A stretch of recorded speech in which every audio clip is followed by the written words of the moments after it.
The morning of Lady Catherine Ashworth's wedding dawned grey and unwelcoming, autumn rain drumming against the leaded windows of her family's estate with a persistence that matched the hollow thudding of her heart. She sat before her vanity while her lady's maid arranged her dark hair into an elaborate coiffure, watching her own pale reflection with a curious detachment, as though observing a stranger being prepared for some solemn ritual she did not fully comprehend. The ivory silk of her wedding gown whispered against her skin, fine and costly, chosen by her mother with an eye toward impressing the groom's distinguished family rather than pleasing the bride herself. Outside, the ancient oaks shed their leaves in golden drifts, and Catherine thought how appropriate it was to marry in a season of dying things, for this union felt less like a beginning than an ending of something she could not quite name. She had met Duke Alexander Montrose exactly 4 times before this morning, formal encounters orchestrated by their families, conversations stilted and perfunctory, his dark eyes assessing her with the same cool efficiency he might employ when evaluating horseflesh or reviewing military dispatches. He was handsome in a severe way, she conceded, with sharp features carved by duty and hardened by years of military service, his bearing that of a man accustomed to command and utterly uninterested in the softer graces of courtship. Their betrothal had been arranged with admirable speed, the negotiations between families conducted with the brisk efficiency of a business transaction, which in essence it was her father's mounting debts resolved by the Montrose fortune, the Duke's family line secured by her youth and breeding. The ceremony itself unfolded in the chapel of Montrose Hall, with all the warmth of a military inspection. Guests assembled in sombre rows, the words of the liturgy falling like stones into still water. Catherine spoke her vows in a voice she barely recognized as her own, feeling the weight of the ring Alexander slid onto her finger with hands that did not tremble, his touch brief and impersonal. When he lifted her veil to bestow the obligatory kiss, his lips barely grazed hers, a gesture toward tradition rather than affection, and his eyes held nothing but a distant politeness that made her feel more alone than she had ever felt in her 20 years.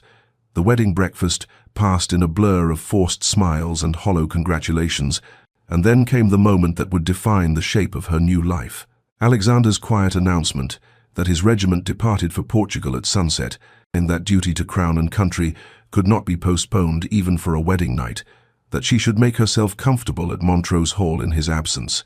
Catherine stood in the entrance hall as the afternoon waned, watching through rain-streaked windows as her husband of mere hours climbed into his waiting carriage without a backward glance, the vehicle disappearing down the tree-lined drive until even the sound of hoofbeats faded into the drumming rain, leaving her alone in this vast unfamiliar house with servants she did not know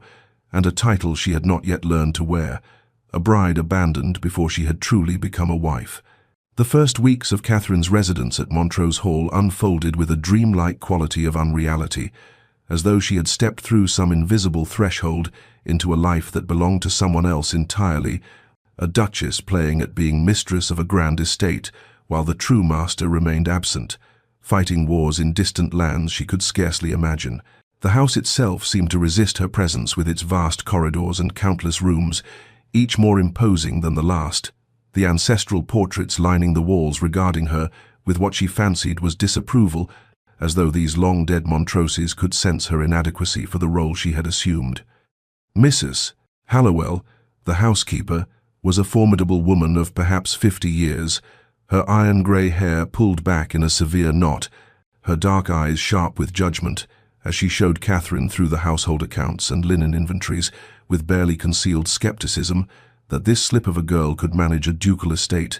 and Catherine felt the weight of that doubt settling upon her shoulders like a mantle she had not yet earned the right to wear. Mr. Pemberton the butler proved a gentler presence, his weathered face softening with kindness when he addressed her, and she found herself seeking his counsel more often than perhaps was proper, and grateful for his quiet competence and the way he anticipated her needs without making her feel inadequate for having them. In the evenings, when the servants had retired and the great house settled into silence, Catherine would wander through Alexander's private study, trailing her fingers along the spines of his books, military histories, and tactical treatises, but also worn volumes of poetry and philosophy that spoke of a mind more complex than his stern demeanor had suggested. His desk held maps of the Iberian Peninsula marked with incomprehensible notations, and she would stand studying them as though they might reveal something of the man she had married, this stranger whose name she bore but whose thoughts remained a mystery. Above the fireplace hung a portrait of a woman with dark hair and gentle eyes, and Mrs. Hallowell had informed her with stiff formality that this was the late Duchess, Alexander's mother, who had died when he was but 14, and Catherine found herself staring into those painted eyes, wondering if this woman had also felt like a ghost haunting these halls, if she too had struggled to find her place within these unforgiving walls. Letters arrived from Portugal with irregular frequency, brief missives written in Alexander's precise hand that spoke of troop movements and weather conditions, but contained not a single word of personal sentiment, no inquiry into her well-being, no acknowledgement that he had left a bride behind, and Catherine would read them with a growing hollow feeling, understanding that she was a wife to a man who had no use for a wife, a duchess to a duke who required nothing from her but the eventual provision of an heir. Yet despite the coldness of her welcome and the strangeness of her situation, Catherine discovered within herself a quiet determination not to be merely an ornamental presence in this house, and she began asserting herself in small ways, meeting with the estate steward to review the tenant accounts, ordering improvements to the servants' quarters, establishing a routine of charitable visits to the village that gradually earned her the respect, if not the warmth, of the household staff. She was learning, slowly and painfully, to be a duchess to an empty title, a wife to a ghost, wondering all the while if Alexander would even recognize the life she was building in his absence, or if he would return if he returned at all, and sweep it all aside with the same cool efficiency with which he had spoken his wedding vows and ridden away into the rain. Lord Edmund Montrose arrived at Montrose Hall on a crisp November afternoon, 6 weeks after the wedding, his arrival announced by the cheerful clatter of hooves on the gravel drive, and a vitality that seemed to brighten the grey stone of the estate merely by proximity, and Catherine, looking up from her correspondence in the morning room, felt her breath catch at the sight of him through the window, tall and fair-haired where his brother was dark, his face open and animated where Alexander's had been shuttered and severe, everything about him suggesting warmth and ease in a way that made the past weeks of solitude suddenly feel unbearably heavy. He swept into the house trailing laughter and London gossip, embracing a startled Mr. Pemberton with genuine affection, charming Mrs. Hallowell, until even her stern countenance softened into something approaching a smile, and when he finally stood before Catherine in the drawing-room, bowing over her hand with eyes that actually saw her rather than looking through her to some distant battlefield, she felt something shift in her chest that was equal parts relief and danger. Edmund explained that he had come to ensure his new sister-in-law was settling in comfortably. That family duty demanded he check on her welfare in Alexander's absence, but his presence suggested motivations more generous than mere obligation. He asked her opinions on matters ranging from estate management to the latest novels, listened with genuine interest to her halting descriptions of her adjustment to Montrose Hall, treated her not as a decorative necessity, but as a person of intelligence and worth, whose thoughts merited attention. In the days that followed, he transformed the oppressive silence of the house with his presence, suggesting small improvements to the drafty windows, organizing an impromptu dinner party that brought neighbors Catherine had not yet met, encouraging her to redecorate the dreary morning room in colors that pleased her, rather than honoring the choices of duchesses long dead, and she found herself laughing for the first time since her wedding day, found herself looking forward to mornings because Edmund might call, found herself taking more care with her appearance in case he should visit. He brought her books from London, volumes of poetry and modern novels that Alexander would never have thought to provide, and they would sit by the fire reading passages aloud to one another while the November winds howled outside, his voice bringing the words to vivid life in a way that made her forget the vast emptiness of the rest of the house. Catherine told herself that this was merely the kindness of family, that Edmund's attentiveness was nothing more than brotherly concern for his sibling's abandoned bride, but she could not deny the way her heart lifted at the sound of his voice in the hall, the way her days felt longer and grayer when he was absent, the dangerous warmth that bloomed in her chest when he smiled at her across the dinner table, as though she were the most fascinating woman he had ever encountered. She tried to summon guilt for the pleasure she took in his company, reminding herself that she was a married woman, that Alexander was her husband regardless of his absence, But the letters from Portugal continued to arrive with their cold recitations of military movements and weather patterns, containing not a single word of personal warmth or inquiry into her well-being, and she could not help the bitter thought that formed in the quiet hours of night that Edmund treated her with more consideration in a single afternoon than Alexander had shown in their entire acquaintance. And if this made her heart a traitor to her marriage vows, then perhaps those vows had been hollow from the moment they were spoken. The weeks passed with the slow inevitability of winter's approach, December bringing frost to the windows and ice to the fountains, and with each passing day, Edmund's visits grew more frequent, while Alexander's letters arrived less often, the intervals between them stretching from weeks to months, until Catherine sometimes wondered if her husband had forgotten her existence entirely, or perhaps never truly registered it to begin with. She and Edmund fell into a rhythm that felt dangerously natural, afternoons spent walking through gardens where their breath misted in the cold air, and their conversations ranged from the profound to the trivial with equal ease, evenings by the fire, reading aloud from books they both loved, discovering a shared passion for Byron's poetry and Walter Scott's romances, and Catherine found herself memorizing the cadence of Edmund's voice, the way his eyes lit with enthusiasm when discussing literature or music, the warmth of his laugh that seemed to thaw something frozen within her chest. The household staff noticed, of course servants always noticed such things, and Mrs. Hallowell's disapproval manifested in tight-lipped silences and pointed remarks about propriety, her dark eyes following Catherine with judgment whenever Edmund was present, as though the housekeeper could see the dangerous current running beneath the surface of their friendship and disapproved of waters she could not control. Catherine told herself repeatedly that there was nothing improper in their interactions, that Edmund was family and his attention merely brotherly concern, but she could not deny the quickening of her pulse when she heard his voice in the hall, the way she found herself choosing her gowns with more care on days he might visit, the dangerous warmth that bloomed in her chest when he smiled at her across the piano as they played duets together, their hands moving in harmony across the keys. It was during one such evening in late December, snow falling softly beyond the windows and the fire crackling warmly in the grate, that Catherine became acutely aware of how close Edmund sat beside her on the piano bench, their shoulders nearly touching as they worked through a complicated Mozart piece. And when her fingers stumbled over a difficult passage, his hand moved to guide hers, his touch sending such a shock through her system that she pulled away as though burned, rising abruptly from the bench with some stammered excuse about the late hour. Edmund had looked at her with eyes that held too much understanding, too much reciprocal feeling, and the silence that stretched between them thrummed with all the things neither could say, all the impossible desires that propriety and honor forbade, and Catherine felt the full weight of her position crushing down upon her legally bound to a man who had abandoned her, emotionally drawn to one who could never be hers, trapped in a marriage that existed only on paper, while her heart yearned for substance and warmth that her husband had never offered and likely never would. That night she lay awake, listening to the winter wind howl around the eaves of Montrose Hall, thinking of Alexander somewhere in Portugal, fighting battles she could not imagine, and wondering if he ever thought of her at all, if the cold formality of his letters reflected genuine indifference, or merely the habits of a man who had spent too long at war to remember how to be tender,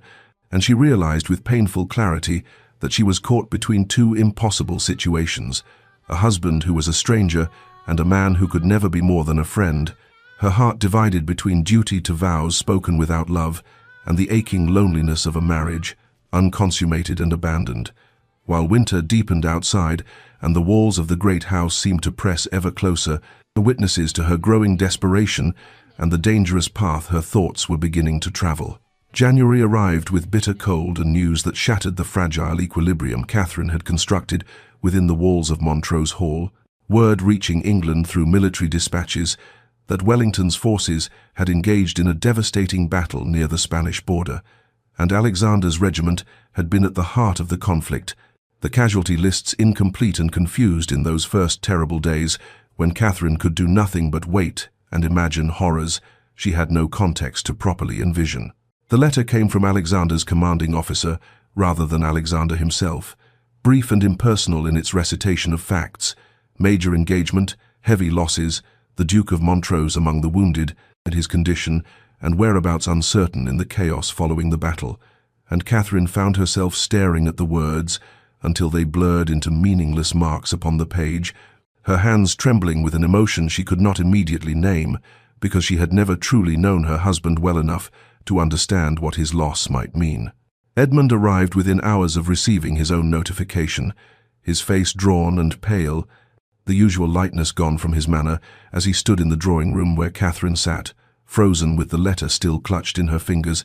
and she watched him read the same terrible words she had memorized, saw the grief that crossed his features, and recognized it as something far deeper than her own confused response, because Edmund had actually known Alexander, had grown up alongside him, possessed years of memories and affection that Catherine could never claim. They spent the following weeks in a strange, suspended state, neither quite mourning nor hoping, checking every post for additional news, while the winter deepened outside and the uncertainty stretched Catherine's nerves to breaking, and she discovered with painful clarity that she did not wish Alexander dead, despite their hollow marriage, that the thought of him lying wounded and alone on some foreign battlefield filled her with a distress that was genuine, even if it was not the grief of a devoted wife. Edmund stayed at Montrose Hall throughout those agonizing weeks, propriety be damned in the face of potential family tragedy, and Catherine leaned on him with an intimacy born of shared fear and their conversations in the firelit evenings, ranging from memories he shared of Alexander as a boy to whispered confessions about the guilt they both carried. Catherine for her growing feelings toward Edmund despite her marriage vows, Edmund for the terrible thought that had crossed his mind in the first moment of hearing the news, the shameful flash of hope that Alexander's death might free them both. When the second letter finally arrived in late February, Catherine's hands shook so violently that Edmund had to break the seal, and they read together the terse update from a military surgeon. The Duke had been located in a field hospital, gravely wounded but expected to survive, currently recovering under medical supervision before being sent to convalesce in Lisbon, and Catherine felt her knees buckle with relief so profound it frightened her, the realization crashing over her that she had been genuinely terrified of becoming a widow to a man she barely knew, and that some part of her had been hoping against hope that Alexander would return, if only to give them a chance to discover whether their marriage might have contained some possibility she had been too lonely and hurt to see. Edmund caught her as she swayed, his arms strong and steady around her, and they stood there in the morning light, holding one another with a desperation that had nothing to do with propriety and everything to do with the shared terror they had endured. And when Catherine finally pulled back to look at his face, she saw her own conflict mirrored there. Relief at Alexander's survival, tangled with the complicated recognition that his return to health meant the continuation of all barriers that stood between them, the impossible situation rendered even more impossible by the knowledge that they had both, in their darkest moments, hoped for a freedom that would have come only through Alexander's death, and now they would have to live with the shame of that hope even as they rejoiced in his survival. Spring arrived at Montrose Hall with an almost cruel beauty, the grounds bursting into bloom just as another letter arrived from the War Office, this one bearing the official seal and the terrible formality that accompanied notifications of the gravest kind. And Catherine stood in the morning room with trembling hands as Mr. Pemberton presented the correspondence on a silver tray, his old face creased with concern because he too understood what such letters meant, and when she broke the seal and read the words "regret to inform," "killed in action, ambush outside Toulouse, body not recovered," the paper slipped from her fingers and drifted to the floor like a fallen leaf, and she felt the world tilt sideways in a way it had not even during the previous scare, because this time there was no uncertainty, no hope of reprieve, only the stark finality of those terrible words that declared Alexander Montrose dead and made Catherine a widow before she had ever truly been a wife. Edmund arrived within the day, his own notification having reached him in London, and Catherine saw in his face a grief so profound and genuine that it shamed her own confused response, because while she felt sorrow and shock and a strange hollow emptiness, Edmund was losing a brother he had known and loved despite their differences, and she watched him weep with an abandon that moved her deeply,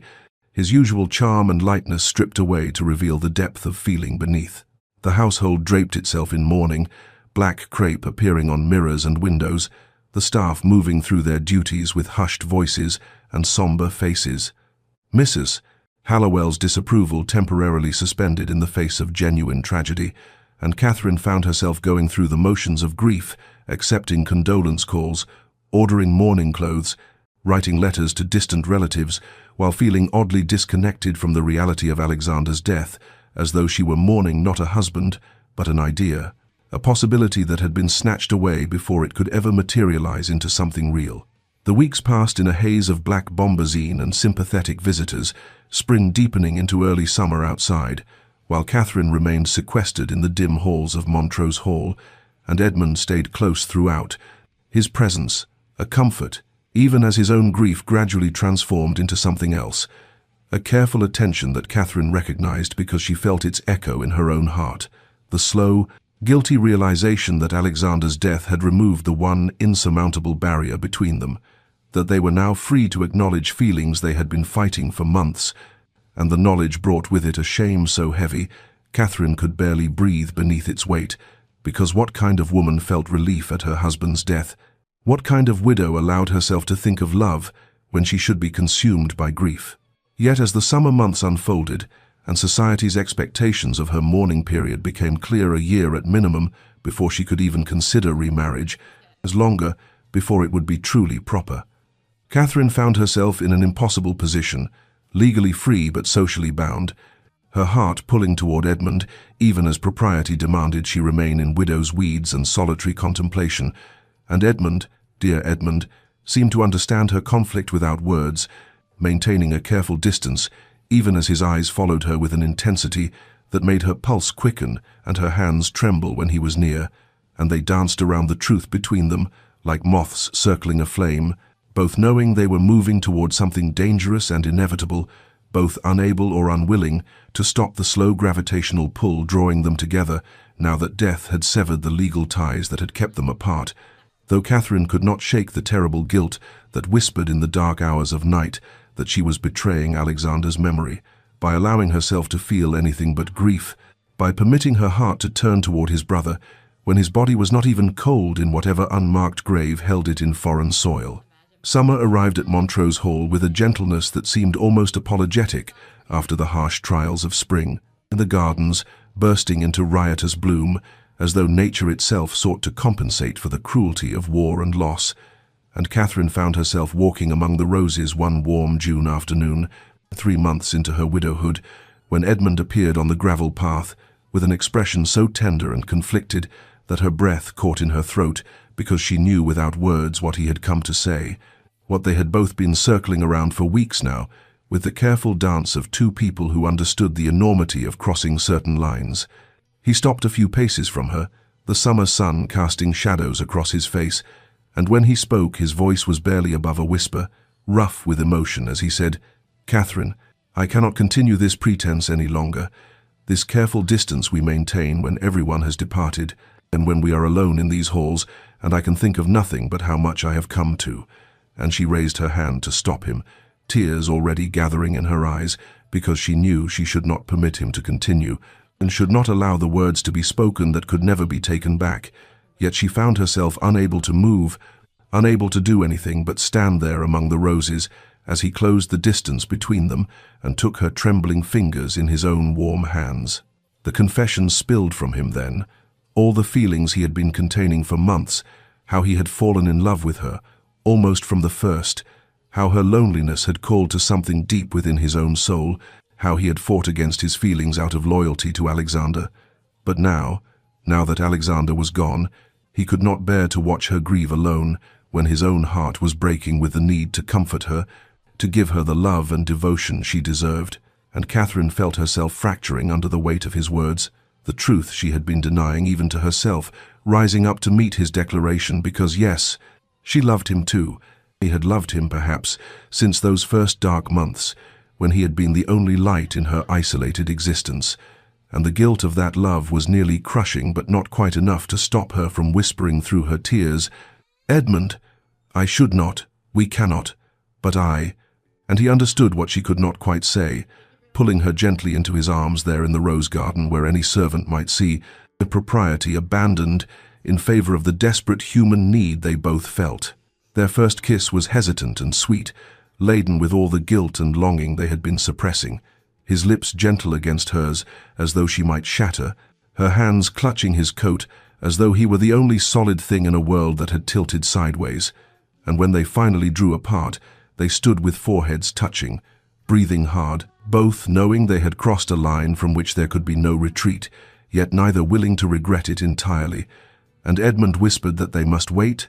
must observe a proper mourning period before making anything official, but that he would wait as long as necessary if she would only promise him hope, promise him a future when the time was right. Catherine agreed through her tears, understanding that what they were beginning was secret and dangerous and weighted with the ghost of Alexander's memory, yet unable to deny herself this one source of warmth in the cold landscape of her grief. And as the summer weeks passed, they conducted a careful courtship disguised as family support, and stolen moments in the library when the household slept, whispered conversations in the garden at twilight, Edmund's hand finding hers beneath the table during dinner, and slowly, so slowly, Catherine began to feel the weight of Alexander's memory lighten, began to imagine a future that held not just duty and grief, but genuine happiness, began to allow herself to live again in ways she had never truly lived before. And Montrose Hall itself seemed to transform with their carefully hidden joy, as though the very stones of the building had been waiting for love to finally fill its halls. October arrived at Montrose Hall with a crispness that promised transformation,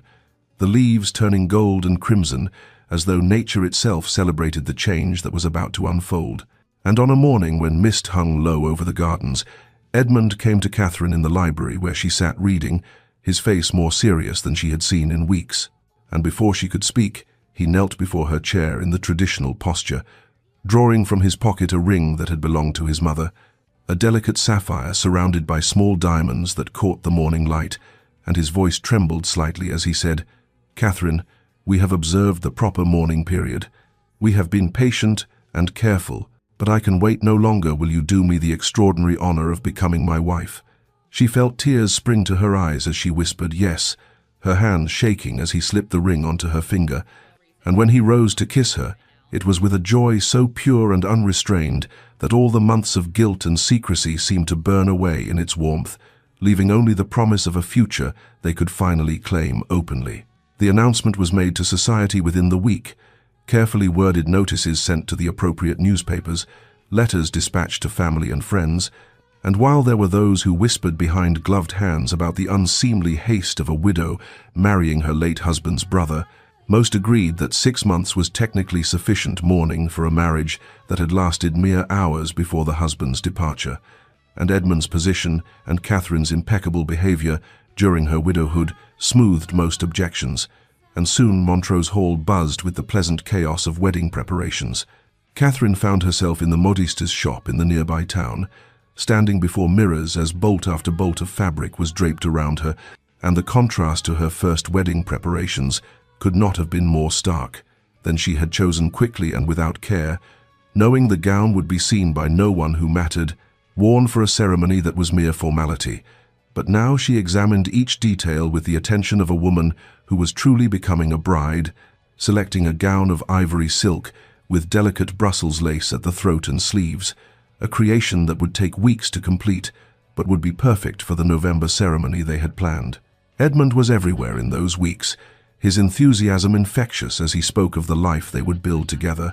They would travel to Italy for their honeymoon, he said. They'd spend the spring in Venice and Florence seeing all the art and architecture she had only read about in books, and when they returned to Montrose Hall, they would fill its rooms with laughter and music, and eventually children, many children, he hoped, and he would be a better husband than Alexander had ever been, because he understood the precious gift he was being given in Catherine's hand and heart. The household responded to the engagement with mostly genuine pleasure. Mr. Pemberton's old face creasing into smiles as he oversaw preparations, the younger maids giggling as they cleaned and polished every surface until the manor gleamed, though Mrs. Hallowell maintained a certain reserve, her lips pressed thin whenever she observed the couple together, as though she alone remembered that Catherine had been Duchess of Montrose before she became Edmund's intended, but even her disapproval could not dim the joy that seemed to permeate every stone of the estate. The wedding date was set for the third Saturday in November, enough time to prepare properly, but not so distant as to seem hesitant, and as the leaves fell from the trees and the first frosts touched the gardens, Catherine felt herself transforming from the abandoned bride she had been into something entirely new, a woman who had chosen her own happiness, who had survived loneliness and loss, and emerged ready to embrace life with open hands. And when she looked at Edmund across the dinner table or walked with him through the autumn gardens, she felt certain that this time, this wedding, would be the beginning of something real and lasting and true, that the future finally held not merely duty but genuine promise, and she allowed herself to believe that happiness was not just possible but inevitable, that she had earned it through the long months of waiting and grief, and that nothing could now stand between her and the life she had dreamed of during those dark, solitary nights when Alexander's ghost had haunted these halls and Edmund's love had seemed impossibly distant. November came to Montrose Hall with a bitter chill that seemed to presage something darker than mere winter, and Catherine stood in her chamber 2 weeks before the wedding, examining the ivory silk gown that hung against the wardrobe,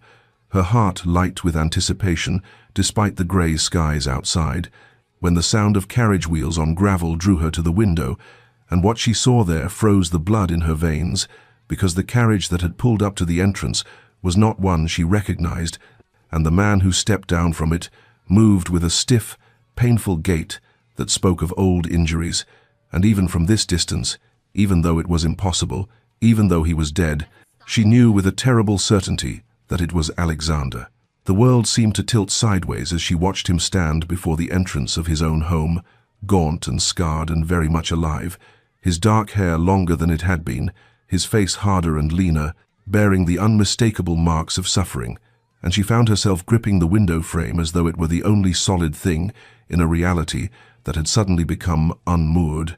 her mind racing through impossible explanations, even as her heart began a slow, sickening descent, because she understood in that moment that everything she had built with Edmund, all the happiness she had allowed herself to claim, was about to shatter like glass. She made her way down the stairs on trembling legs, arriving in the entrance hall just as Mr. Pemberton opened the door, the old butler's face going white with shock as he beheld his master return from the grave,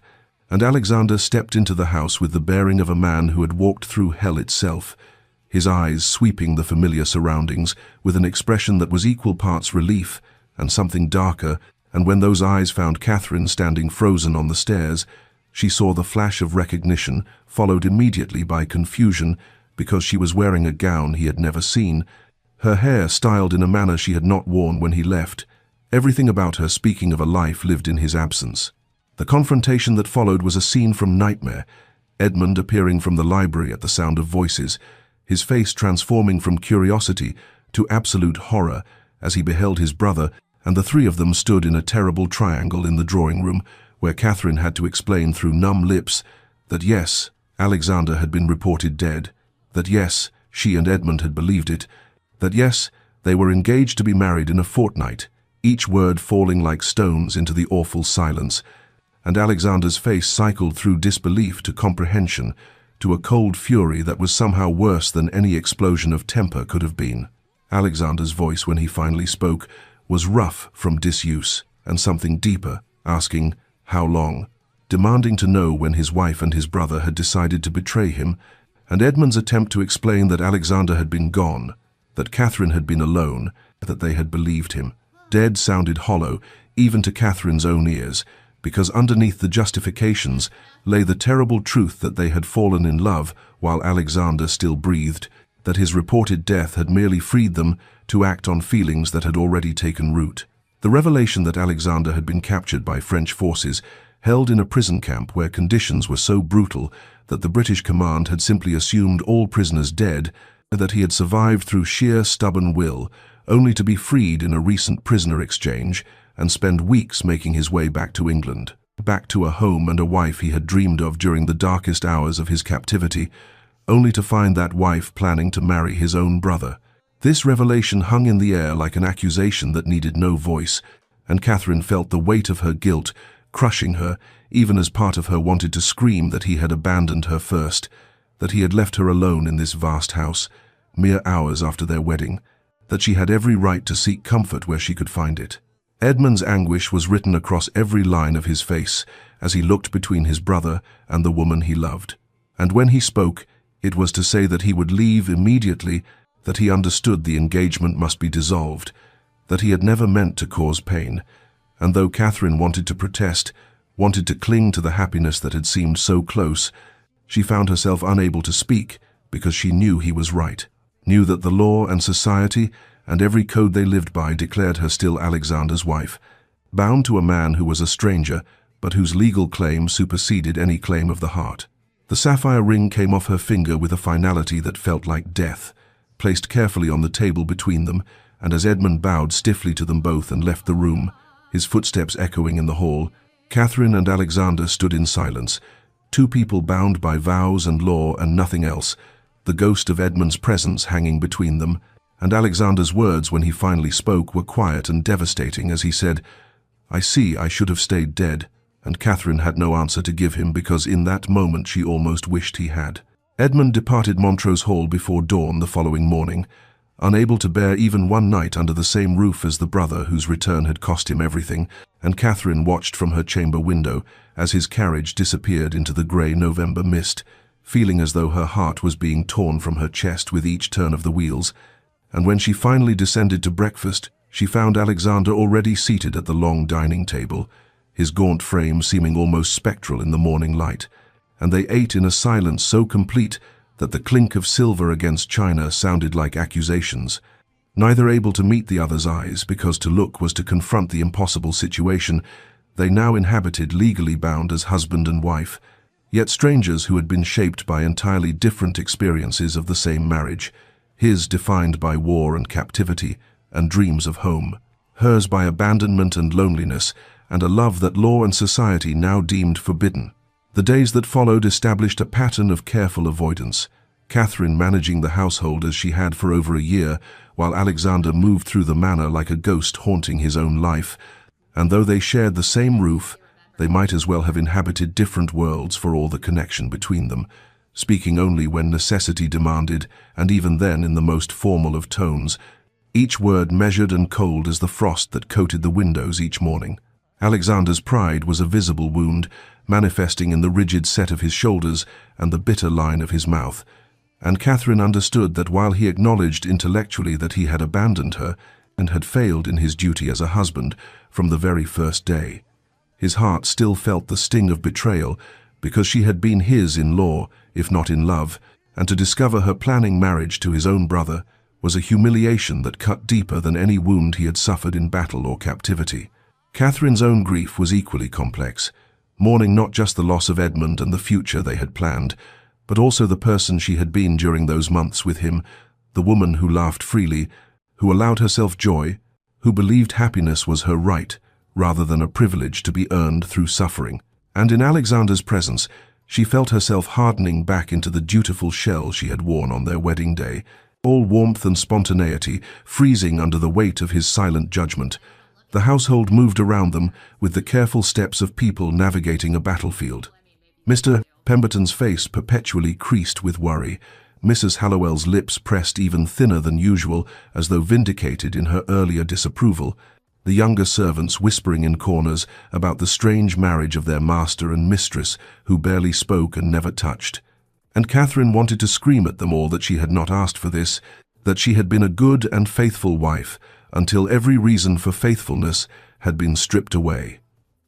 But she maintained her composure because that was what duchesses did. They endured with grace even when their hearts were breaking. Yet as November deepened toward December,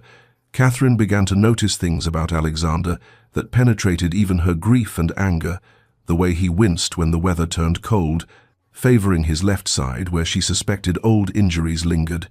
the nightmares that sometimes woke him in the hours before dawn when she heard his cries through the walls that separated their chambers, the haunted look in his eyes when he thought himself unobserved, as though he had brought the ghosts of war home with him and could not quite believe he was truly safe. And despite everything, despite her love for Edmund and her resentment of Alexander's return, she felt an unwanted stirring of compassion for this scarred stranger who was her husband. Alexander, too, was beginning to see Catherine with new eyes, observing the quiet competence with which she managed the estate, the kindness she showed to servants, the careful accounting books that revealed her stewardship, had not merely maintained Montrose Hall but improved it, and he began to understand what Edmund had seen in her, began to recognize that in abandoning her, he had not just failed in duty, but had missed knowing a woman of genuine worth and strength. Though this recognition brought no comfort, only a deeper shame that twisted in his gut alongside the anger, because he had created the very situation that had driven her into his brother's arms, and he could blame no one but himself, even as he resented them both for finding in each other what he had been too damaged and duty-bound to offer. November's chill settled into Alexander's bones, with a viciousness that spoke of old injuries poorly healed, and on the third morning, after Edmund's departure, Catherine found him in the library attempting to reach a volume from an upper shelf, his face grey with pain, as his left arm refused to cooperate, and though every instinct told her to maintain the distance they had established, she found herself crossing the room and retrieving the book for him, their fingers brushing briefly as she handed it over, and his quiet, "Thank you," was the first civil word they had exchanged since that terrible confrontation in the drawing room. The weather worsened as the month progressed, bringing early snow and bitter winds that howled around Montrose Hall like the ghosts of all their mistakes, and Alexander's limp became more pronounced, his movements careful and pained in ways that spoke of suffering he was too proud to acknowledge, until one evening Catherine noticed him attempting to manage the stairs to his chamber and saw him pause halfway up,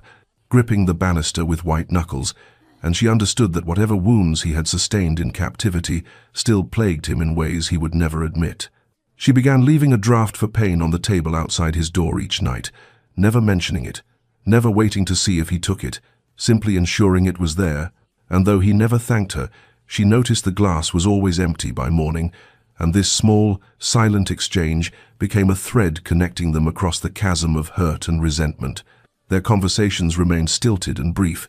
conducted with the formal politeness of strangers forced to share accommodation, but gradually Catherine began to notice details about Alexander that penetrated her grief and anger,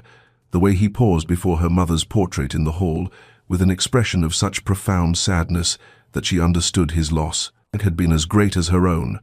the careful way he handled the estate ledgers she had maintained, as though acknowledging her competence, even if he could not speak it, and the books of poetry she found, marked in his study, suggesting a soul far more tender than the cold soldier who had left her on their wedding day. One night in late November she was awakened by sounds from his chamber, terrible cries that spoke of anguish beyond anything physical,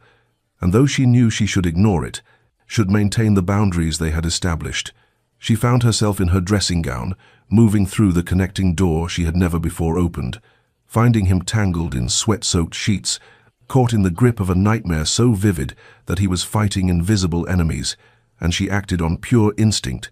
touching his shoulder and speaking his name until his eyes opened, wild and unseeing, before recognition slowly returned. The vulnerability in his face in that moment was so complete, so devastating, that Catherine felt something crack in the ice around her heart, and when he whispered a broken apology, she found herself sitting on the edge of his bed, saying that there was nothing to apologize for, that she understood nightmares were not chosen, and for a handful of heartbeats they simply looked at each other, really looked, perhaps for the first time since his return, and what she saw in his eyes was not the cold duke or the abandoning husband, but a man who had survived horrors she could not imagine, and was still trying to find his way back to himself. He did not speak of what he had dreamed, and she did not ask, but when she rose to leave he caught her hand briefly, his grip gentle despite the tremor in his fingers, and said, "Thank you." Catherine, using her given name for the first time since his return, and the sound of it in his rough voice sent an unexpected warmth through her, even as she reminded herself that compassion was not forgiveness, that tending his nightmares did not erase the fact that she loved another man, that they were still strangers bound by law and nothing more. Yet in the days that followed she found herself watching him more carefully, observing the way he moved through the house, as though relearning how to exist in peacetime, the haunted look that never quite left his eyes, the careful control he maintained over every word and gesture, as though afraid of what might emerge if he let his guard down. And she began to recognize in him the same protective shell she herself had worn, the same fear of vulnerability that came from being hurt too deeply, and this recognition stirred something in her that felt dangerously like understanding. December arrived with a fury of snow and wind that seemed determined to seal Montrose Hall away from the rest of the world.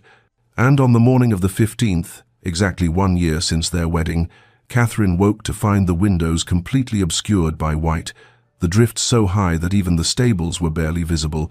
and though neither she nor Alexander mentioned the significance of the date when they met at breakfast, she saw in his eyes that he remembered, just as she did, the cold ceremony and his departure into rain, while she had stood alone in her bridal gown, feeling like a widow before she had ever truly been a wife. The snow continued throughout the day, trapping them together more completely than they had been since his return, and by evening, when the servants had retired early due to the cold, Catherine and Alexander found themselves the only souls awake in the vast manor, drawn almost against their will to the warmth of the library fire, where they sat in chairs positioned at a careful distance, the silence between them heavy with all the words they had not spoken. It was Alexander who broke first, his voice rough as though he had forgotten how to speak of anything beyond the practical necessities of their daily existence, and he said, "I was thinking of Badajoz today, the siege, and I realized it was snowing then too, though nothing like this. And I remember believing I would die there, and my only regret was that I had never really lived, never allowed myself to want anything beyond duty and honor." Catherine looked at him across the firelight, seeing the shadows that played across his scarred face, and something in his raw honesty compelled her own, so she found herself speaking of the months after he had left, the terrible loneliness of this house, the way she had felt like a ghost haunting someone else's life, and for the first time she spoke Edmund's name aloud between them, acknowledging that his brother had given her something to live for when she had been drowning in the emptiness Alexander's departure had created. The confession hung in the air like the snow outside, dangerous and transformative, and Alexander's hands tightened on the arms of his chair before he said quietly, "I failed you from the beginning, Catherine. I knew it even as I left that day. I told myself it was duty, that the war required me, but the truth was I was a coward, afraid of what it would mean to let someone matter to me when I believed I would likely die in Spain." She heard the admission for what it was, not an excuse but a recognition of his own culpability, and she nodded slowly, saying, "You did fail me, and I will not pretend otherwise, but I failed you too. Or at least I failed the vows we made, even if those vows felt hollow at the time, and perhaps we have both been paying the price for decisions made in fear rather than courage." They talked through the night as the storm raged outside, speaking of things they had never shared with anyone. Alexander's terror during his months of captivity, his belief that he would never see England again, and his dreams of home that had sustained him through horrors she could barely comprehend, and Catherine's own journey from dutiful daughter to abandoned wife, to woman who had dared to reach for happiness only to have it snatched away, and in the telling they began to see each other, not as the people they had imagined, but as the flawed, frightened, hopeful souls they actually were. As dawn broke grey and cold, revealing a world transformed by snow into something strange and beautiful, they sat in exhausted silence, and Alexander finally said, "We cannot recapture what we never had, Catherine, but perhaps we might build something new from these ruins, if you are willing." And she looked at him with eyes that burned from tears and weariness, and saw not the Duke who had abandoned her or the obstacle to her happiness, but simply a man asking for a chance, and she heard herself saying, "I am willing to try, though I do not know if my heart can heal from Edmund. I do not know if I can ever feel for you what I felt for him." And Alexander's response was gentle, almost tender, as he said, "I am not asking you to love me, only to allow me the opportunity to prove I can be the husband I should have been from the start." They shared a meal together that morning, in a silence that was no longer hostile but companionable, almost peaceful, and though Catherine knew that one night of honesty could not undo a year of pain and anger and grief, she felt something shift in her chest, the smallest crack in the ice that had formed around her heart, and she thought that perhaps, just perhaps, there was a way forward through this impossible situation they inhabited together. January arrived with a tentative softness that seemed to mirror the fragile truce Catherine and Alexander had established, and on the morning of the new year, Alexander appeared at breakfast with a book in his hand, setting it beside her plate with an awkwardness that spoke of how foreign such gestures were to him. and when she looked at the title, a volume of Wordsworth's poems she had mentioned admiring during their long night of conversation, she felt something warm unfold in her chest, even as she reminded herself to guard against hope too, easily kindled.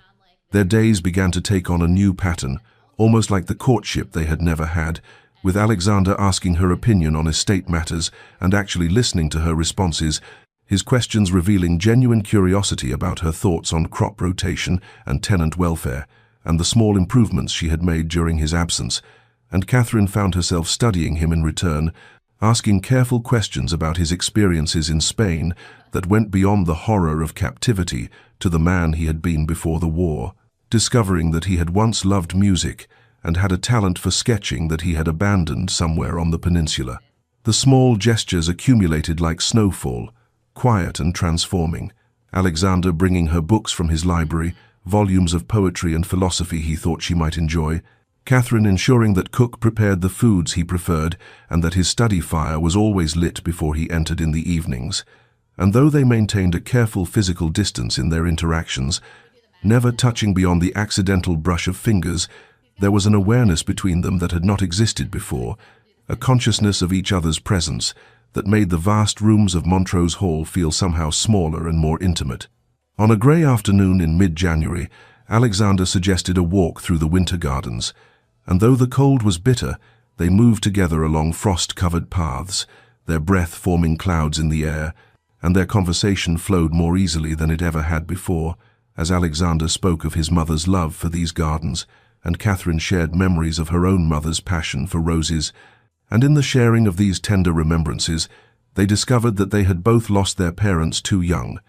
Both understood the weight of duty that came with inherited titles and expectations. Both harbored souls more inclined to poetry than practicality, despite the roles they had been forced to play. Alexander's rare smiles began to appear with greater frequency, transforming his scarred face into something almost beautiful, and Catherine felt the careful walls she had built around her heart beginning to develop cracks, small fissures through which dangerous feelings might seep if she was not vigilant,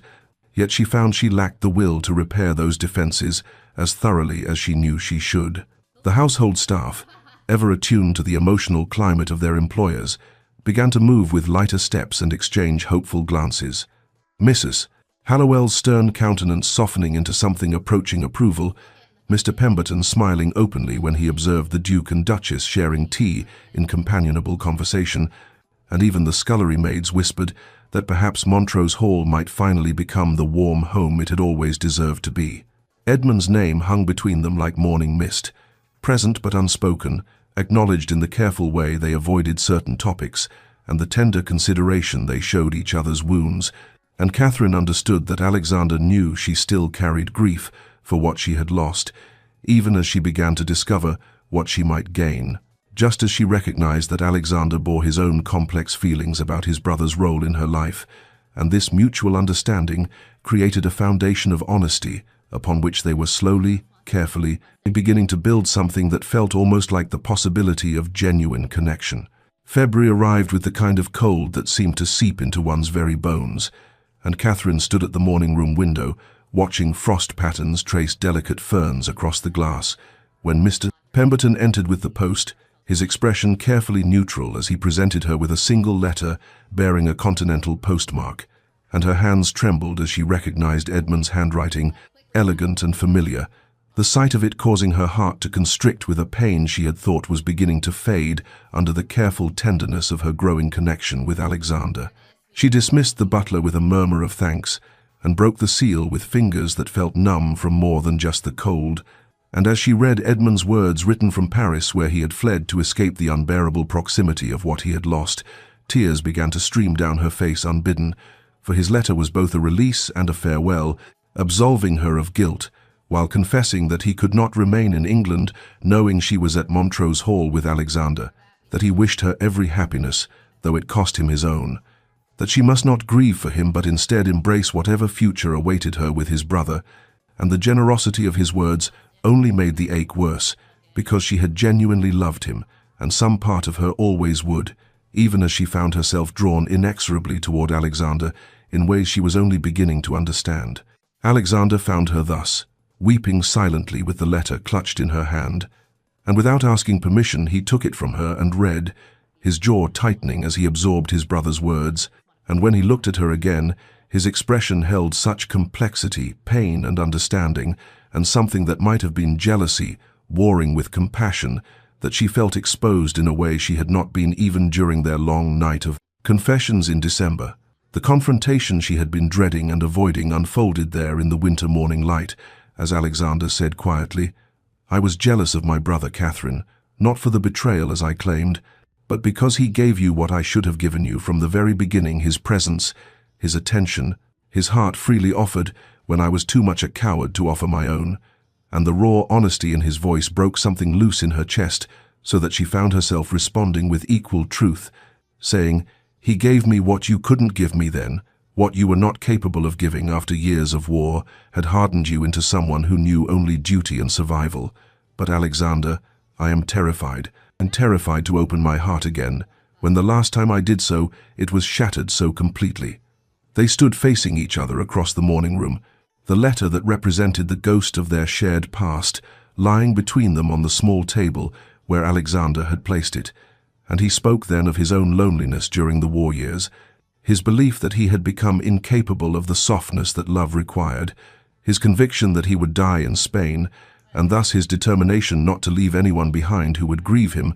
And Catherine heard in his confession an echo of her own fears about vulnerability and loss, and the terrible risk of allowing oneself to hope. The moment stretched between them like a bridge half-built, and Catherine understood that they stood at a crossroads where they must choose either to retreat into the safe formality that had characterized the early months of Alexander's return, or to risk genuine vulnerability with all its attendant dangers. And she saw in Alexander's eyes that he understood this too, that he was offering himself without defenses or pretense, asking her to do the same. And though terror gripped her heart, she found herself taking a step toward him instead of away, choosing courage over safety, possibility over protection, and in that single step, she felt the first true stirring of something that might, given time and patience and daily choice, transform into the love she had once believed impossible between them. Alexander moved first, closing the distance between them with steps that seemed to cost him something precious,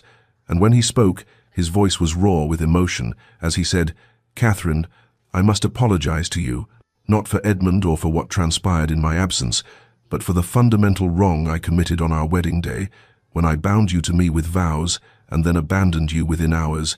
leaving you alone in a strange house with a title but no true husband. And I see now that everything that followed your loneliness, your connection with my brother,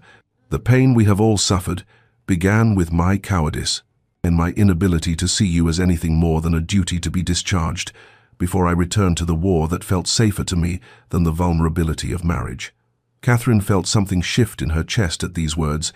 for she had expected many things from Alexander, but never this complete acknowledgement of his responsibility, never this unflinching honesty about the source of their shared suffering, and she found herself responding with equal vulnerability, saying, "And I must apologize to you, Alexander, for I allowed my heart to stray toward your brother when I was still bound to you by law and sacred vow, and though you had abandoned me in body, you were still my husband, and I betrayed that bond even if you had failed to honor it first, and I am sorry for the pain that must have caused you when you returned to find your wife in love with your brother." They stood facing each other in the winter light that streamed through the morning room windows, and Alexander reached out slowly, telegraphing his intention so she could refuse if she wished. And when she did not pull away, he took her hands in his calloused soldier's hands, engulfing her smaller ones, and he said with quiet intensity, "Our marriage began in duty, Catherine. I will not pretend otherwise, but I would ask you now if we might choose to transform it into something more, if we might give ourselves permission to begin again, not as strangers bound by obligation, but as two people who have survived great pain and emerged willing to risk connection despite everything that stands against us." The question hung in the air between them, weighted with all the history they carried,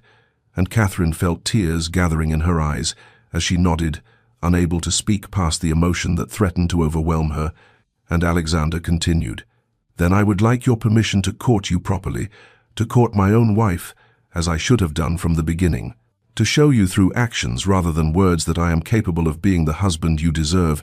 if you will give me that chance." Catherine's tears spilled over then, but they were not tears of grief but rather of tentative hope, and she whispered, "Yes, Alexander, yes, I will give you that chance. Give us that chance, though I am still frightened of what it might cost me if I open my heart again." And he squeezed her hands gently and said, "I am frightened too, Catherine, terrified, in fact, for I have survived battlefields and captivity, but I have never risked my heart before, yet I find I want to risk it with you if you are willing." The days that followed took on a quality almost dreamlike in their tender transformation, for Alexander began to court her with a thoughtfulness that revealed he had been observing her far more carefully than she had realized during their months of careful proximity. And he appeared at breakfast one morning with hothouse roses from the conservatory, their petals the deep red of heart's blood, and presented them to her with a bow that would have seemed ridiculous if not for the genuine vulnerability in his eyes. They began taking meals together in the smaller dining room rather than the formal hall, and their conversations ranged across topics both profound and trivial as they discovered each other's minds and hearts. And Catherine found herself laughing at Alexander's dry wit, something she had not known he possessed, while Alexander seemed mesmerized by her observations about literature and nature and the small beauties she had learned to notice during her lonely months. In the evenings he began reading poetry to her, his deep voice transforming Wordsworth and Coleridge into something intimate and precious, and they sat closer on the settee with each passing night until their shoulders touched and neither pulled away. Catherine allowed herself to see him differently now, not as the cold duke who had abandoned her, or even as the wounded soldier who had returned to shatter her hopes, but as a man who had been as lost as she, who had built walls around his heart to survive horrors she could barely imagine, who was now dismantling those walls brick by brick in the hope of building something better with her. And in seeing him thus, she felt her own walls crumbling, felt dangerous warmth spreading through places in her heart she had thought frozen beyond redemption. And though fear still whispered warnings about the risks of loving again, she found herself choosing hope over safety, choosing the possibility of genuine connection over the protection of emotional distance, choosing Alexander with clear eyes and an open heart, despite everything that had come before. March arrived with the kind of warmth that felt like a promise after the long winter, and Catherine stood in the conservatory one morning, surrounded by early blooms when Alexander found her and asked if she might spare him a moment that evening, saying he had something he wished to share with her,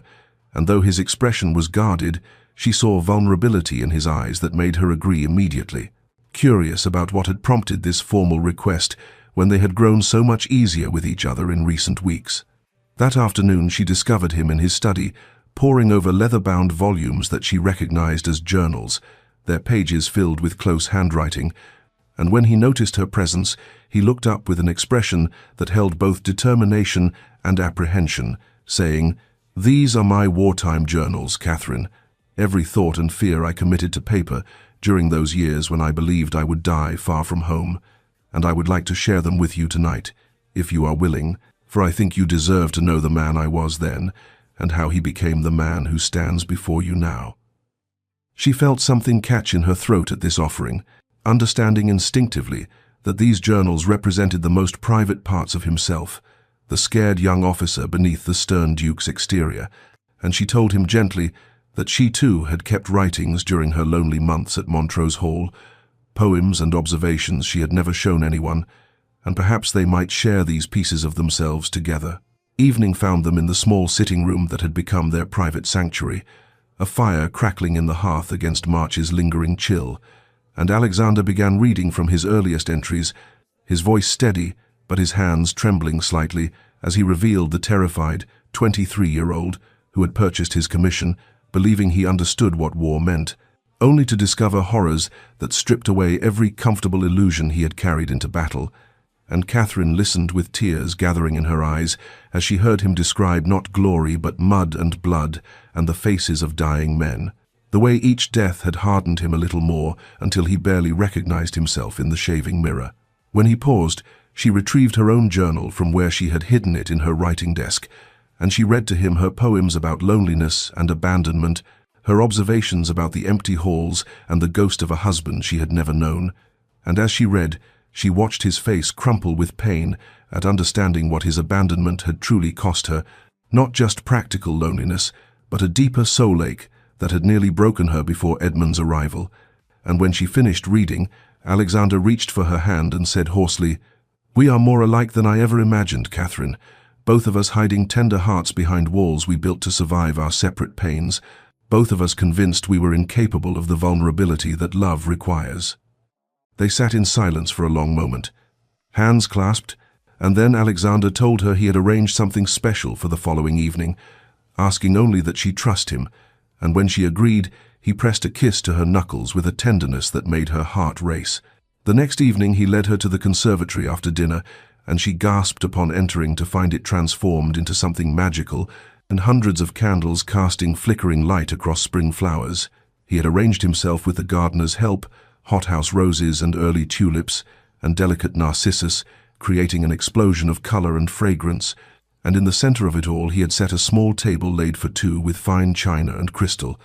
And as she turned to him with wonder in her eyes, he took both her hands and said with quiet intensity, "I cannot undo the past. Catherine cannot reclaim the year and more that I wasted through my own cowardice and blindness, but I would like to build a future with you, if you will have me, not as a duty or obligation, but as a choice we make freely, as two people who have survived great pain and emerged willing to risk everything for the possibility of genuine love."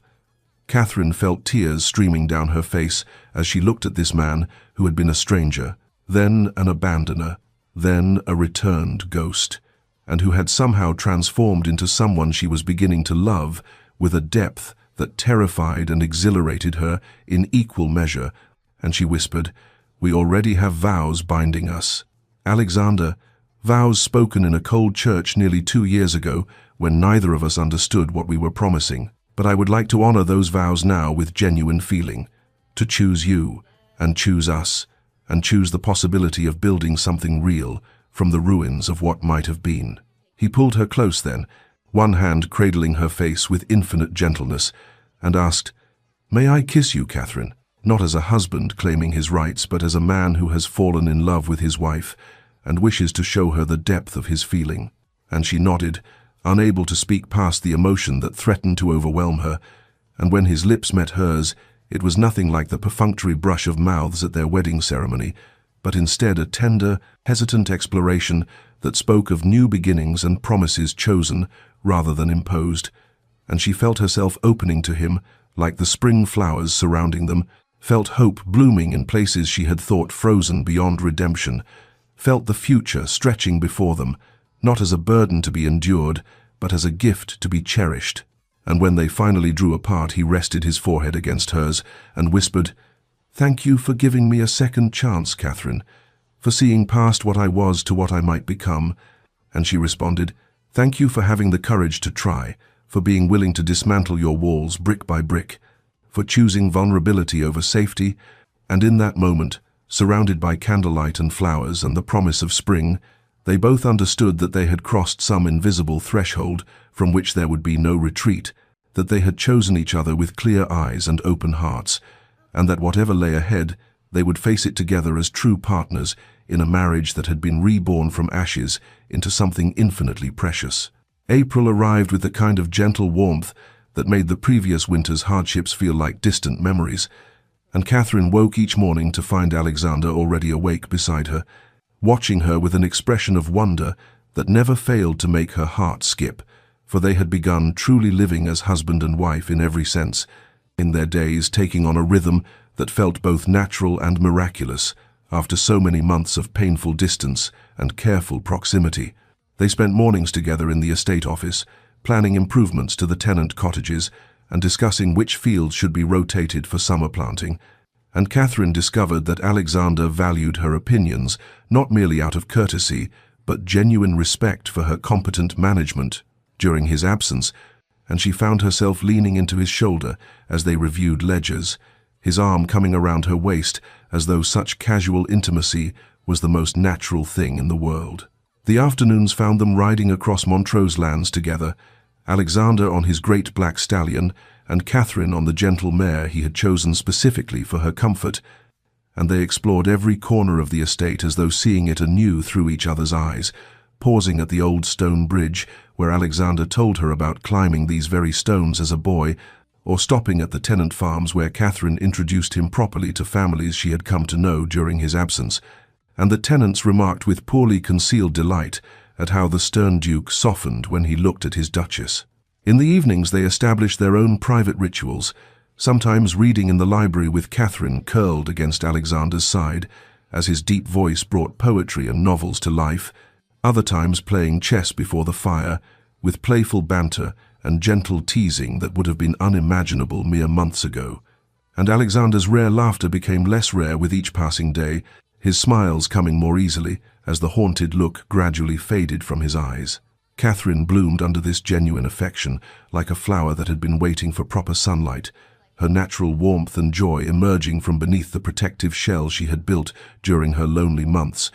and the household staff remarked to one another how her laughter now rang through the halls, and how she moved through Montrose Hall with the confidence of a woman who finally knew herself beloved. Physical intimacy developed gradually between them, each touch chosen and cherished rather than claimed or obligated,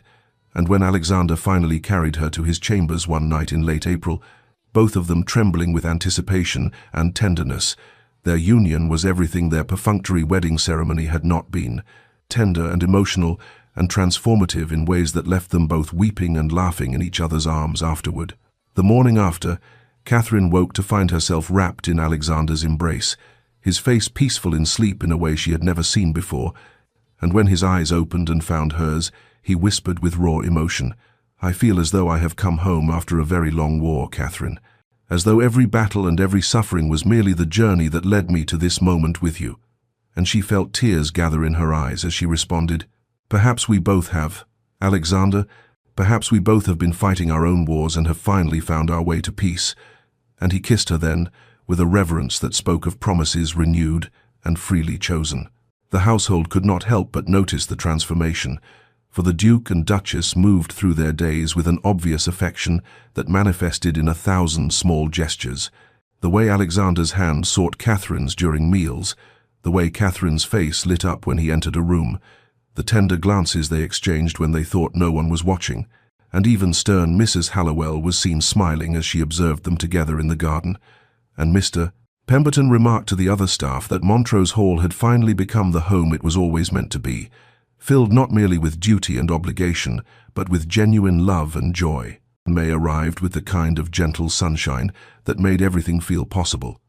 And Catherine was arranging roses in the morning room when Mr. Pemberton appeared with a silver tray bearing a letter, his expression carefully neutral as he informed her that Lord Edmund Montrose had returned to England and had written requesting permission to call upon them at their convenience. And she felt her hand still upon the flowers as her heart began to race with a complicated mixture of emotions she had thought long settled. She found Alexander in the library reviewing estate correspondence, and when she handed him the letter without speaking, he read it carefully before looking up at her with an expression of quiet determination,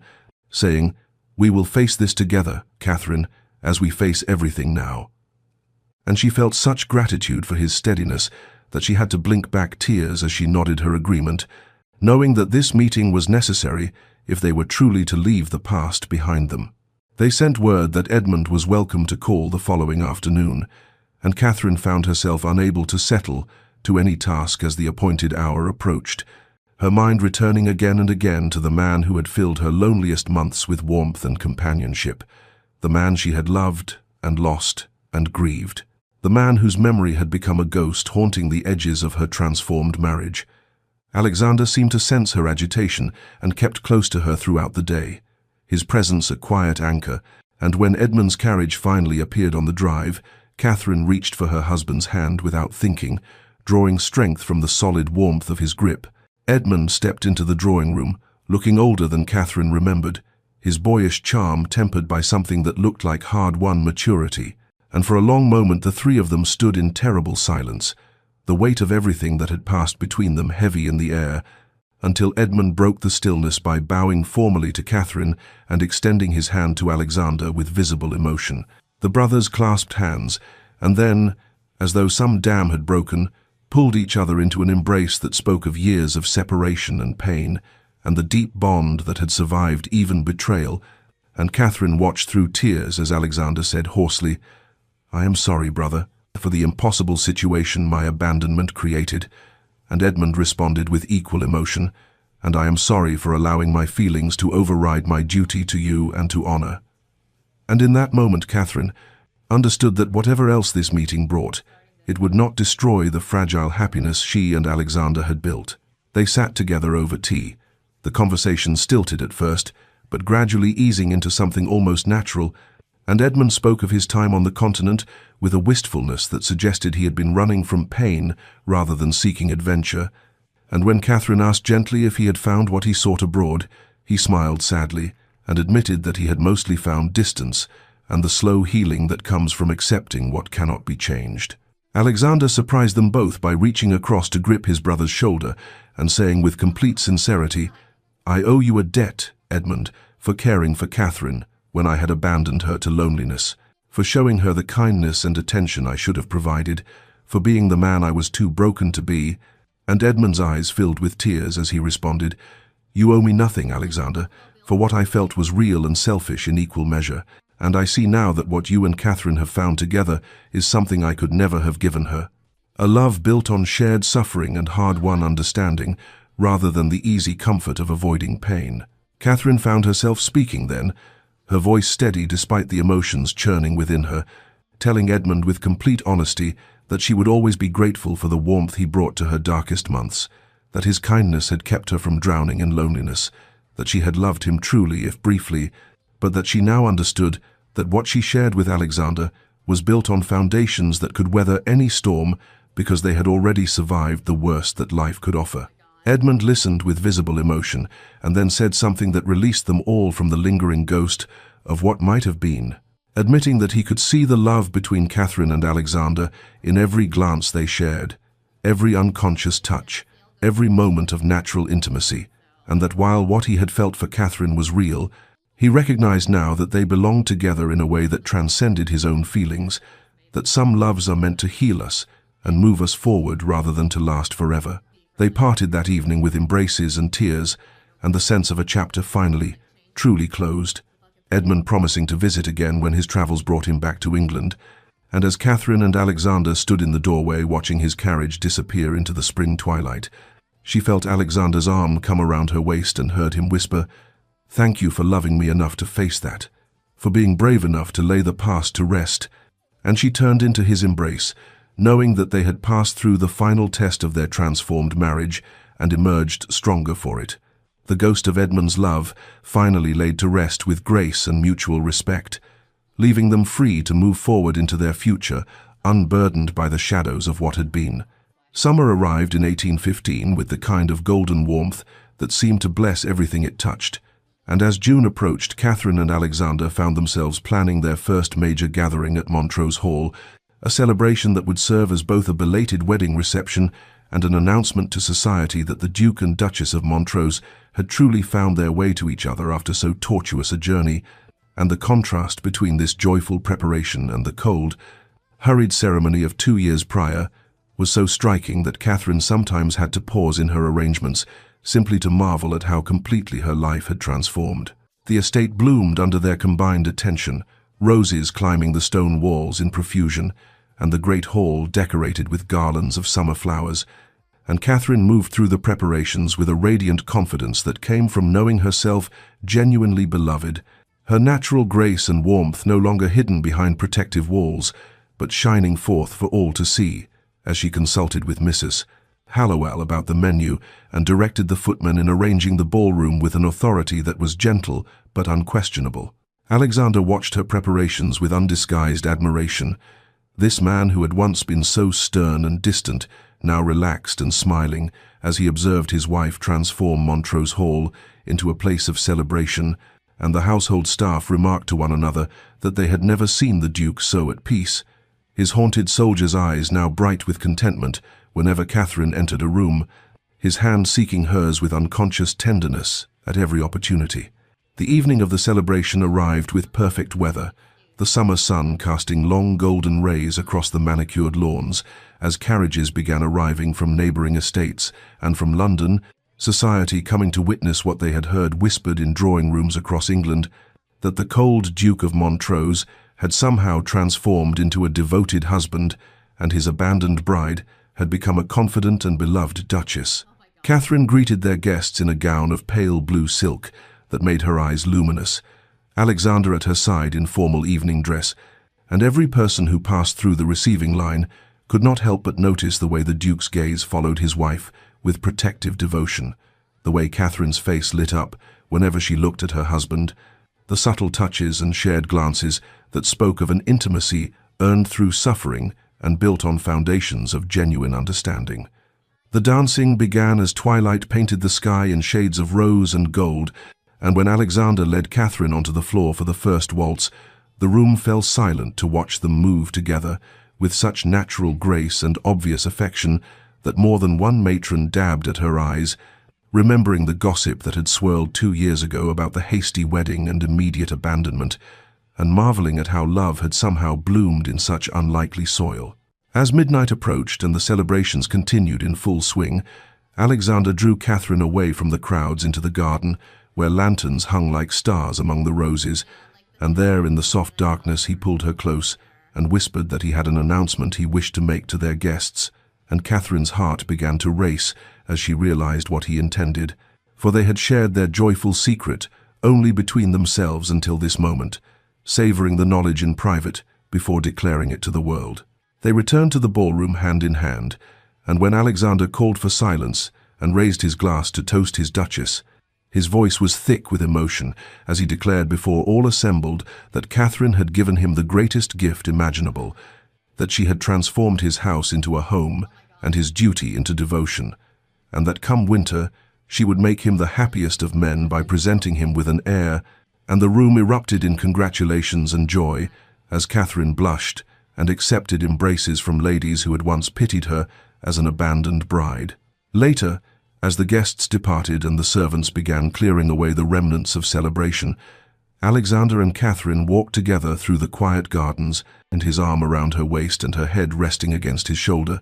and in the soft darkness he said with wonder in his voice, "If I could relive that day in 1813, Catherine, I would never have left you, never have been so foolish as to abandon what I had been given." And she turned to face him with tears shining in her eyes as she responded, "If you had not left, my love, if we had not walked through darkness and pain and the terrible wilderness of misunderstanding, we might never have found our way to this place, to this love that we choose daily rather than accept as obligation, and perhaps that makes it more precious than if it had come easily." And he kissed her then with such tenderness that she felt the truth of their journey settle into her bones, the wisdom that some loves must be forged in fire to become unbreakable, that patience and choice and the courage to begin again can create something more beautiful than any fairy tale romance. And as they stood together in the garden of Montrose Hall, with the future stretching bright before them, both understood that they had finally, truly come home. 5 years had passed since that golden summer celebration of 1815, and on a crisp autumn morning in 1820, Montrose Hall rang with the kind of laughter that would have been unimaginable in the cold, silent days when Catherine first arrived as an abandoned bride. For now 3 children filled the ancient corridors with their joyful chaos. Young James at 5 years old, already showing his father's serious nature, tempered by his mother's warmth. Little Charlotte at 3, possessing her mother's grace and her father's determined spirit. And baby William just beginning to toddle after his siblings, with squeals of delight that made even the stern Mrs. Hallowell smile indulgently. Catherine stood at the nursery window watching Alexander in the gardens below, his dark hair now touched with distinguished silver at the temples, his posture relaxed as he knelt in the grass to examine something James had discovered among the roses, and she felt such profound contentment wash over her that she had to pause simply to breathe it in, this happiness so complete and earned that it sometimes still took her breath away with its unexpected sweetness. The years had been generous to them both, seasoning their hard-won love with the kind of depth that only comes from choosing each other daily, from weathering small storms together and celebrating quiet victories, from building a life brick by brick on foundations of genuine understanding and mutual devotion rather than obligation and duty. Alexander had transformed from the haunted soldier who returned from war into a devoted husband and father who read bedtime stories with voices for all the characters, who carried tired children on his shoulders through the estate, who still sought Catherine's hand across the dinner table after all these years, and who whispered his gratitude for her patience every night before sleep, as though the wonder of their love had never become commonplace to him. Catherine herself had bloomed into the role she was always meant to inhabit, no longer the uncertain girl abandoned on her wedding day, but a confident duchess, beloved by her household and her tenants, a mother whose children ran to her for comfort and wisdom, a wife who had learned that the greatest strength sometimes lay in choosing vulnerability over protection, in risking one's heart even after it had been broken, in believing that transformation was always possible if both parties were willing to do the difficult work of becoming. That evening, after the children had been tucked into their beds with kisses and promises of stories tomorrow, Catherine and Alexander sat together in their private sitting room, she with her embroidery and he with his book, comfortable in the companionable silence that had become their favorite form of intimacy. And when he looked up to find her watching him with soft eyes, he set aside his reading to reach for her hand, bringing it to his lips with the tenderness that had never diminished despite their years together, murmuring as he did every night, "Thank you, my love, for your patience with a fool who nearly lost the greatest gift he had ever been given." And she responded, as she always did, with tears shining in her eyes, "You were worth waiting for, Alexander, worth every moment of darkness, for what we have built together could only have been forged in the fire we endured." And they sat together in the firelight of Montrose Hall, their children sleeping peacefully above them, their love a testament to the power of second chances and the grace of beginning again. Dear listener, perhaps you have known your own version of this journey, the false start that felt like failure, the wrong path that seemed to lead only to pain, the love that appeared impossible until patience and choice and the courage to be vulnerable transformed it into something more beautiful than you had imagined possible. Catherine and Alexander's story teaches us that the greatest love stories are rarely the ones that begin perfectly in a blaze of passion and certainty, but rather those that endure imperfectly, through seasons of doubt and darkness, emerging stronger for having survived the trials that would have destroyed lesser bonds. Remember that transformation is always possible if both hearts are willing to do the difficult work of changing, that patience can heal even the deepest wounds if given time and tenderness, that choosing love daily with intention and grace is infinitely more powerful than falling into it once in a moment of heady emotion. In your own life, when faced with broken beginnings and shattered expectations, when standing in the ruins of what you thought your story would be, remember that there is always time to begin again, always possibility for redemption and renewal if you have the courage to remain open to it. May you find the strength to be vulnerable even when your heart has been wounded, the patience to allow transformation to unfold in its own time rather than forcing growth that cannot be rushed, and the deep peace that comes from love truly chosen rather than merely accepted as obligation. Rest well tonight, knowing that even the coldest winter eventually yields to spring, that even the most abandoned heart can find its way home, that redemption is always within reach for those brave enough to extend their hands toward it. This story comes to you from Tales of Heart and Healing, and may it serve as a gentle reminder that your own journey, however difficult, however marked by false starts and painful detours, can still lead you to the love and belonging you seek if you refuse to surrender to despair and instead choose hope, again and again, until hope becomes reality and the life you were meant to live finally unfolds before you in all its hard-won glory.